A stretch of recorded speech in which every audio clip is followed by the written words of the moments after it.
Oui, après les constats, François-Mickey Marty, y a-t-il quand même, face à cet iceberg important, quelques sillons possibles pour le paquebot France, quelques perspectives? Bien sûr, et ce livre n'entend pas les épuiser. Il y aura d'autres publications aux éditions Blumtime qui insisteront, exploreront les solutions d'avenir. Alors, je crois qu'au fond, il y a deux grandes catégories. La première catégorie est celle des évolutions subies.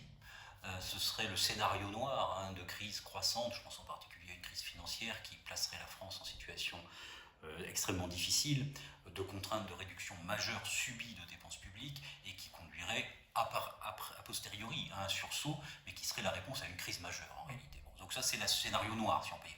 Et puis il y a bien entendu toute une palette de scénarios plus positifs. Alors nous avons trois pathologies, donc chacune de ces trois pathologies peut avoir des réponses. Ça peut être en effet des réformes plus structurelles. On voit aujourd'hui que 80% des Français sont préoccupés par la dette publique, 40% des Français sont très préoccupés par la dette publique.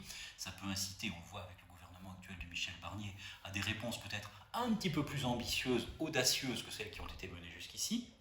On voit concrètement que la nécessité de réduire la dépense publique s'impose de plus en plus et elle est de plus en plus acceptée par l'opinion. Ça, c'est le premier sujet. Le deuxième sujet que l'on voit aussi pas à pas se déployer est la recherche de nouvelles relations dans la société, non plus des relations uniquement conflictuelles, mais des relations peut-être un peu plus apaisées. La crise Covid avait invité à ça. On voit quand même l'essor des associations qui sont extrêmement importantes, des nouvelles générations qui s'engagent de plus en plus en faveur de causes qui peuvent être aussi assez salutaires. Donc la recréation de liens sociaux, y compris dans des territoires assez variés. Un éventuel effet JO qu'on ne sent pas encore aujourd'hui très... On a bien senti cet été, mais qu'on ne sent pas très durable. Voilà. Et puis, sur la démocratie, ce serait une vision peut-être idéalisée, mais néanmoins souhaitable, l'apprentissage de culture démocratique un peu moins paralysée que celle que l'on connaît aujourd'hui en France, qui irait davantage vers un modèle à l'allemande, vers un modèle à l'espagnol.